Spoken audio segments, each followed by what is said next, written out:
இந்த El Niño effect, El Niño impact அப்படின்னு சொல்கிறத நீங்கள் நிறையா பேர் கேள்விப்பட்டிருப்பீங்க. What is El Nino? எல்னினோ வந்து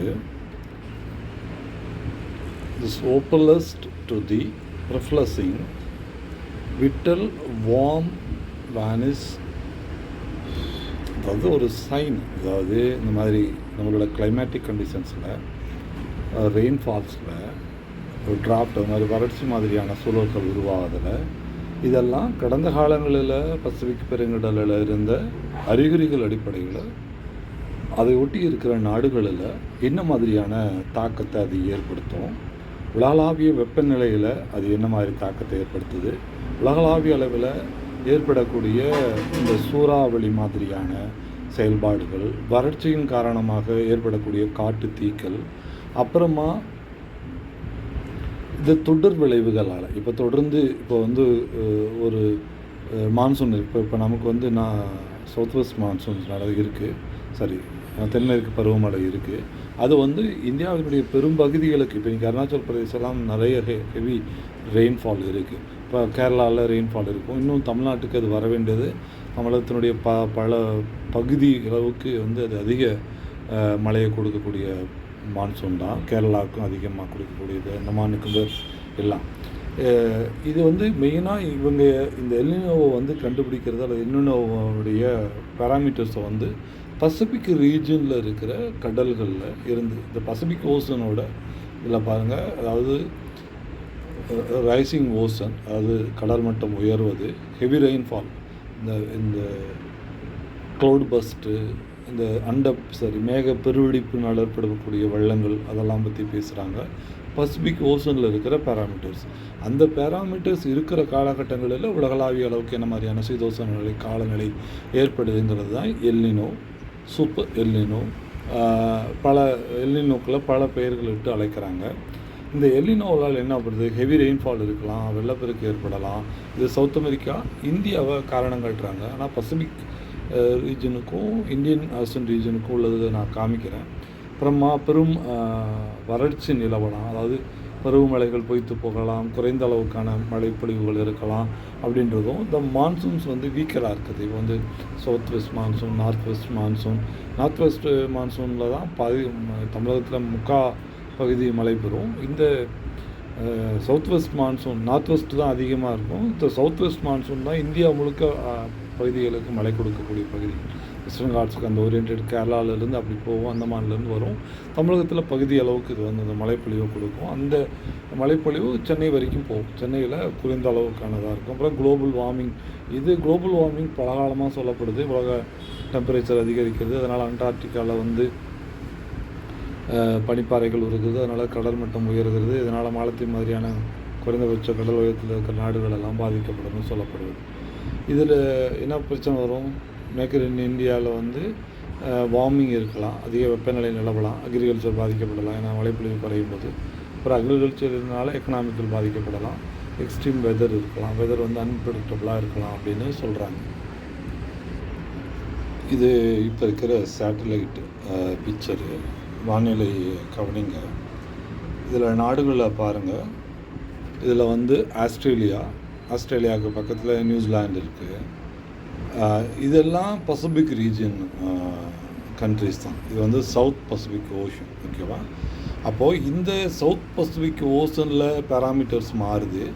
அந்த பேராமீட்டர்ஸின் அடிப்படையில் இது சவுத் அமெரிக்கா, இதுக்கு மேலே அமெரிக்கா இருக்குது, மேலேருந்து அமெரிக்கா இருக்குது. இது யுனைடெட் ஸ்டேட்ஸ் மேலே இருக்குது, கீழே இருக்கிறது இது ரெண்டும் அமெரிக்க கண்டங்கள், வட அமெரிக்கா, தென் அமெரிக்க கண்டங்கள். இப்போ இதுவும் பசிபிக் கடலில் தான் இருக்குது. இது இங்கே இருக்கிறதும் பசிபிக் ரீஜன் தான், சவுத் பசிபிக் ரீஜன் தான் இது.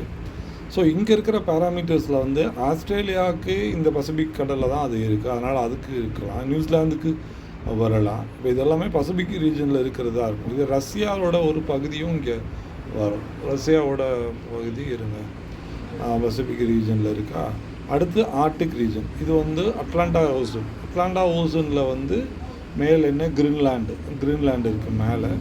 இது வந்து அட்லாண்டிக் ஓஷன். இது இந்த ரெண்டு பசிபிக் அண்ட் அந்த அட்லாண்டிக் ஓஷன், இந்த ரெண்டு ஓஷனை வச்சு தான் இந்த இந்த எல்னினோவை ப்ரிடிக்ட் பண்ணுறாங்க.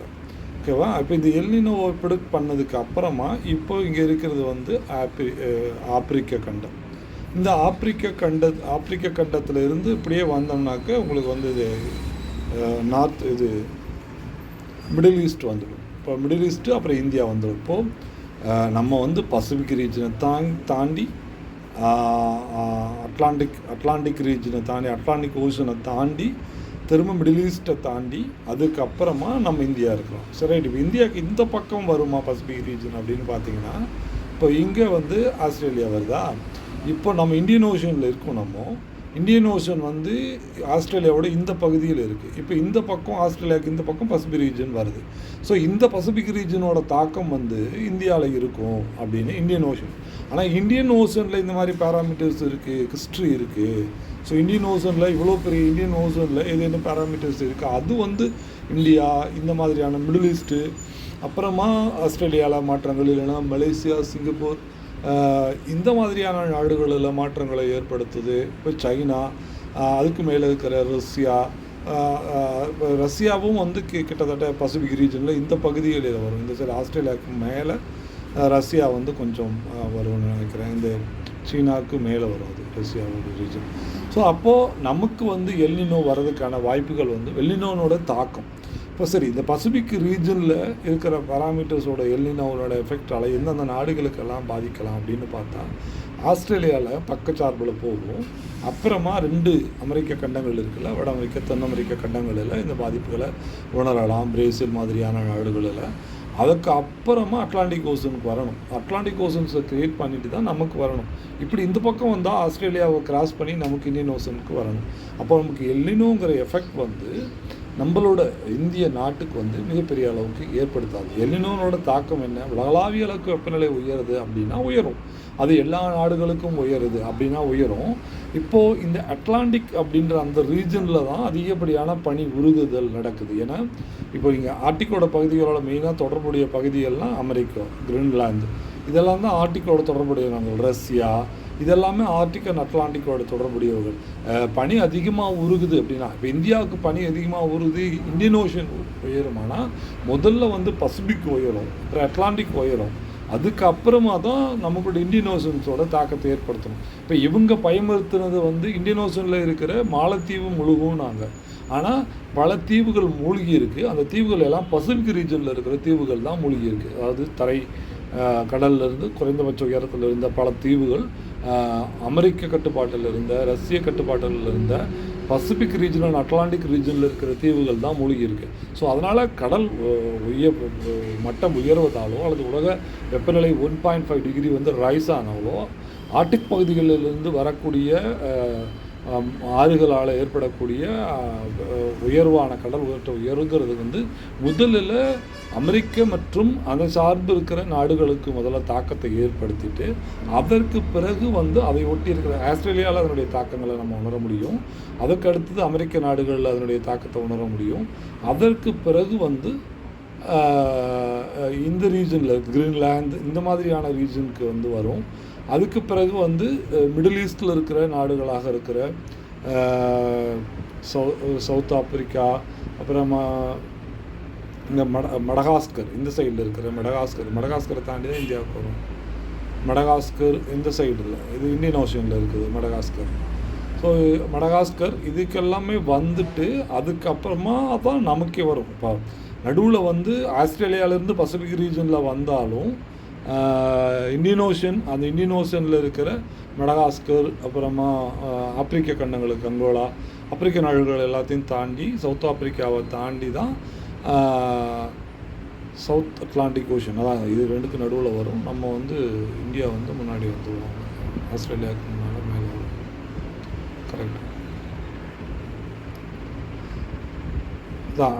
அமெரிக்க கண்டங்களுக்கு நடுவில் வந்து சவுத் ஆப்பிரிக்கா இருக்குது நமக்கு. ஸோ அதனால் நமக்கு வந்து எல்னினோ வந்து பெரிய தாக்கம் இருக்காது. மேபி ஓவரால் சினாரியோவில் உலகளவில் இருக்கிற மாற்றங்களால், கால சுழற்சி மாற்றங்களால் இந்த குறைஞ்சிருக்கு. அதாவது குறைவான மழைப்பொழிவுகள் இருக்கிறத பார்க்க முடியுது. குறைவான காலநிலையில் மாற்றங்கள் ஏற்பட்டதில் தொடங்குவது முன்னால் டிலைடாக தொடங்கியிருக்கு. அதனால தான் மேட்டூர் அணைக்கு வந்து சரியான தண்ணி வந்து சேரலை, பட் தொடங்கியிருக்கு. ஸோ இந்த மழைப்பொழிவு இன்னும் ஒரு 10 நாட்களுக்கு நீடிச்சதுன்னா காவிரியில் தண்ணி வரதுக்கான வாய்ப்புகள் இருக்குது. அதனால் எல்னினோங்கிறது இந்தியாவுக்கு இருக்கிறதுக்கான வாய்ப்புகள் ரொம்ப குறைவு. இதனுடைய தாக்கம் அமெரிக்க நாடுகளில் எந்தெந்த நாடுகளில் இதெல்லாம் நம்ம பார்க்கலான்னு நான் உங்களுக்கு காமிச்சிருக்கேன். ஆஸ்திரேலியாவில் கொஞ்சம் இந்த தாக்கத்தை நம்ம உணர முடியும். ஆஸ்திரேலியாவுக்கு அப்புறமா ஆஸ்திரேலியா மாதிரியான நாடுகளில் ஆஸ்திரேலியாவில் உணர முடியும். அதுக்கப்புறமா அமெரிக்க கண்டங்களில் இதனுடைய தாக்கத்தை நம்ம உணர முடியும். அதற்கு அடுத்து இருக்கிற ஆஸ்திரேலியாவுக்கு மேலே இருக்கிற நமக்கு மேலே தான் சைனா இருக்குது. இந்த ஆப்பிரிக்க கண்டங்களில் உணர முடியும். இதுக்கு அடுத்து தான் இந்தியாவுக்கான தாக்கம் இருக்கும். அதனால் இந்தியாவில் இந்த பருவநிலை மாற்றங்களோ பெரிய அளவுக்கு கடல் மட்டம் உயர்வதற்கான சாத்தியக்கூறுகளோ கிடையாது. பசிபிக் ஓசோன் முதலில் அதனுடைய ஆழப்பகுதி மிக அதிக ஆழம் நிறைந்த பகுதி பசிபிக் ரீஜன் தான். அந்த ரீஜனுடைய மட்டம் எப்போ உயர்ந்து அங்கே இருக்கிற ஏதேனும் ஒரு நாடு தண்ணிக்குள்ளே போச்சுன்னு சொல்லி டிக்ளேர் ஆகும்போது தான் இந்த கடல் மட்டம் உயர்வதனால நாடுகள் பாதிக்கப்படும் அப்படிங்கிறது இந்தியாவுக்கோ அல்லது இந்திய பகுதிகளில் இருக்கிற சீன பகுதிகளுக்கோ தெற்காசிய பகுதிகளுக்கோ ஆசிய பகுதிகளுக்கோ வரும். ஆஸ்திரேலியா பாதிக்கப்படும், அதில் ஒன்றும் மாற்று கருத்து கிடையாது. இதேனும் ஆஸ்திரேலிய பகுதிகளுக்கோ இல்லை அமெரிக்க பகுதிகளுக்கோ இல்லை அமெரிக்க நாடுகள் தென் அமெரிக்க வட அமெரிக்க நாடுகளில் ஏதேனும் பாதிப்புகள் ஏற்பட்டு ஆப்பிரிக்க கண்டத்தில் ஏதேனும் மாற்றங்கள் ஏற்படும் பொழுது தான் நாம் எல்னினோவை உணர முடியும். ஸோ இந்தியா எல்னினோவோட பாதிக்கப்படும்.